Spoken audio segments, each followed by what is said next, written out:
90% of the time, Alice will identify the core topic. 10% of the time, because of the nature of the inputted text, Alice will either offer a long sentence in which the actual topic is located, or she will miss it.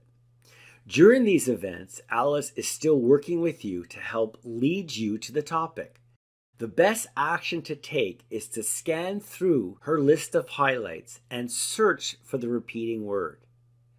Be patient and have faith that because of the nature of all text, the topic will have to reveal itself. For this text, notice that there is no frequently appearing word in the first chunk of highlights, but then the word noodles appears here and down here and on from there. Noodles is clearly the most frequently appearing word and is therefore your topic of choice. Save it and you are ready to begin.